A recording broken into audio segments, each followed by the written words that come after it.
यहाँ से बराबर पीएससी ने गोली चलाई और 1 मिनट को रुकी नहीं। अब जो देखा जो लाशें बिछी हुई थी यहाँ पे और एक कयामत बर्पा थी, हाहाकार मची हुई थी। ये तो मैंने अपनी उम्र में देखा। मेरी जान बच गई, अल्लाह ने मुझे बचाया। नमाज़ पढ़ने आए थे यहाँ पर, तो जब आंसू गैस के गोले छोड़े गए तो एकदम लोगों की आंखों में, हमारी भी आंखों में एकदम हुआ। हमने कहा ये क्या हुआ, तो शोर मच रहा था इधर से, फिर एकदम लोगों की भगदड़ मची। जब भगदड़ मची तो हम लोग कैसे भागे, तो फिर जैसे मेरी जो बहन थी मेरे हाथ ऐसे करके था, यूँ करके, और जब हम भाग रहे थे उसे लेके उसके पीछे से यहाँ गोली लगी इस जगह, और वो धड़ देने गिर गए। लेकिन उसको मैं पकड़ पाता, इतने में भीड़ ने उसे दरकू कर दिया, मुझे जरूर कर दिया, क्योंकि सब लोग उल्टा सीधा भाग रहे। जो लोग कर्रा रहे थे, जो जख्मी कर्रा रहे थे, उन लोगों को भी पुलिस ने गोली मारी, और गोली मारने के बाद उन्हें ट्रकों में डाला गया।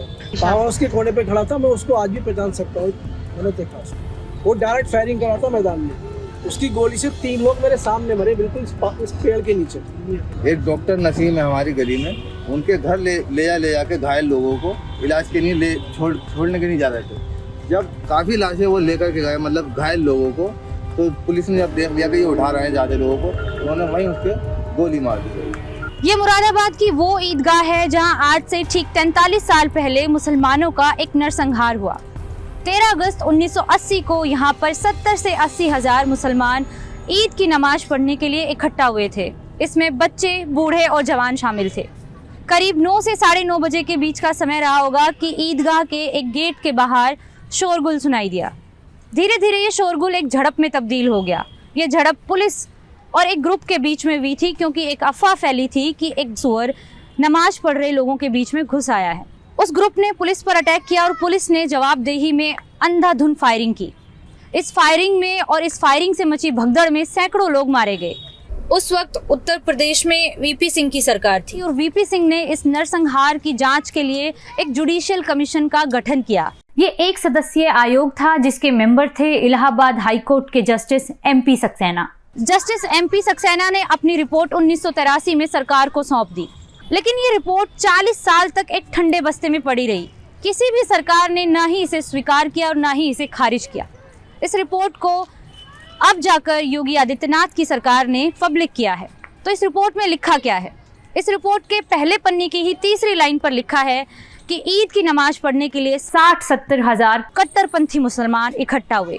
जस्टिस सक्सेना की रिपोर्ट पुलिस द्वारा की गई ज्यादतियों को जस्टिफाई करती है और उन्हें सभी आरोपों से बरी करती है। पीड़ित परिवार इस रिपोर्ट को पूर्वाग्रहों से ग्रस्त बताते हैं और इसे खारिज करते हैं।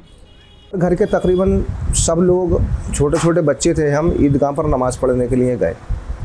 जब ईदगाह हम नमाज़ पढ़ने के लिए गए तो आज तक मुझे, क्योंकि हम उस वक्त को शायद कभी नहीं भूल पाएंगे जो हमारे साथ हुआ है।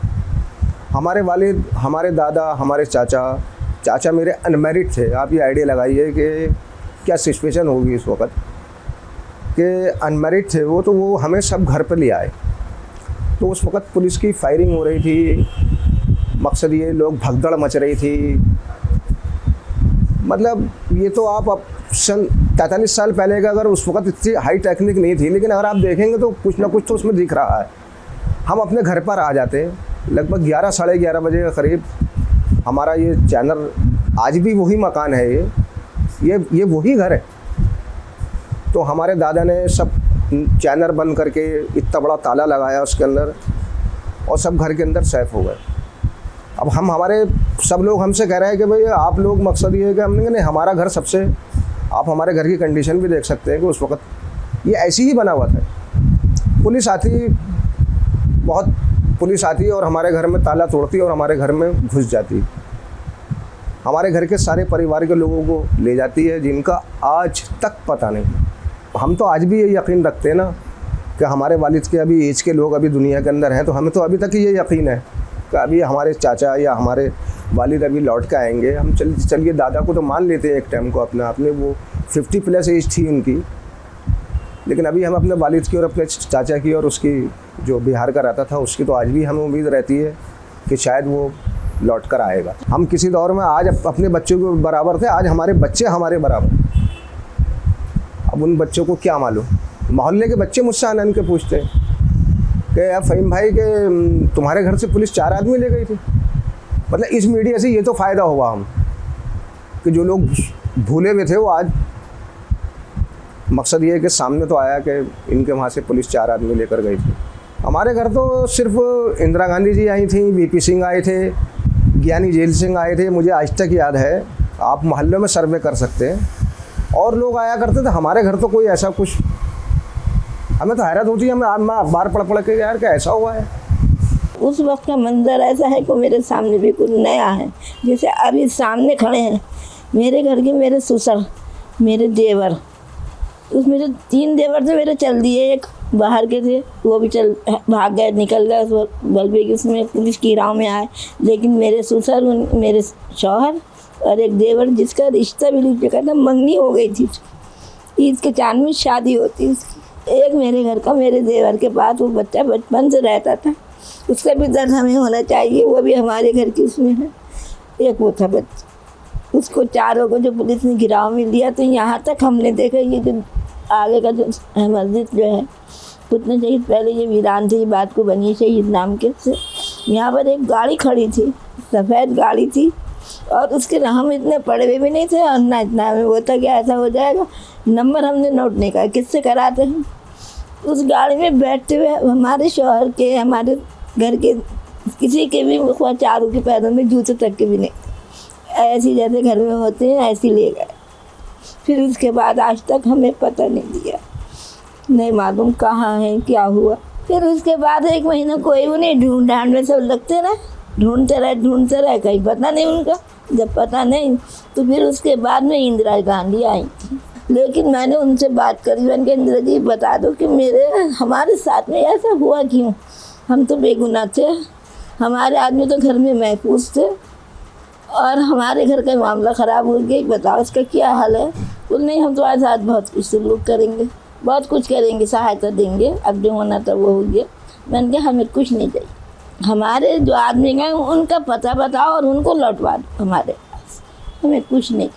तो इन्होंने इतना बड़ा वो दिया था पर्चा, वो हमने उनकी सूरत में मार दी। मैंने इंदिरा की सूरत में, मुझे पैसे से मोहब्बत नहीं है बेटा, कभी मैंने पैसे पे जान नहीं दी, मैंने इज्जत पे जान दी और इज्जत पे ही जाऊंगी इंशाल्लाह। पैसा नहीं चाहिए मुझे।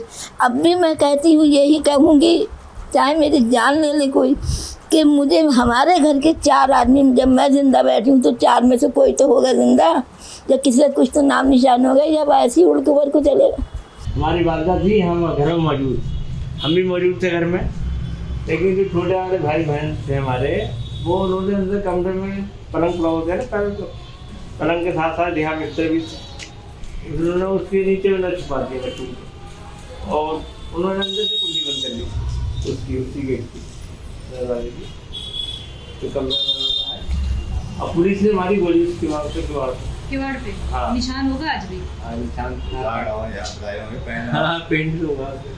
पर वो उसने गोली मारी तो वो उनसे कुंडी खुलवाना चाहा, उन्होंने बाद ज़्यादा बटों से निशान भी थे छू गए, तो उन्होंने कुंडी खोल दी थी, खोल करके उनके हाथ पे गोली मारी आपकी मदर को। यहाँ से पत्ते का बोरा पड़ा था एक हमारा दुकान का, उसमें उन्होंने आग लगा दी। आग लगाने के बाद में उन्होंने उसी जगह बॉडी को रख दिया, हो गया, ताकि वो उसमें जल जाए। 3 दिन तक बॉडी भेज के यहाँ 3 दिन, और यहाँ नवाब रामपुर के मिट्टी में थे वो लोग आए यहाँ सुबह, किसी ने बताया उन्हें कि ऐसे से फला जगह डेड बॉडी रखी है। तो उन्होंने 5 बनवाए, 4-5 बनवा करके हमसे कहा कि मुझसे इनके कफन और का इंतजाम करो, और कंट्रोल रूम से गाड़ी आ गई। भाई यहाँ से चरपाई से ले जा करके कंट्रोल रूम की गाड़ी तक गए हम, तो बाबूजी ने भेज के बताया आप जाओ वापस, अब जाने तो बॉडी को खुद ही ले रहा हूँ।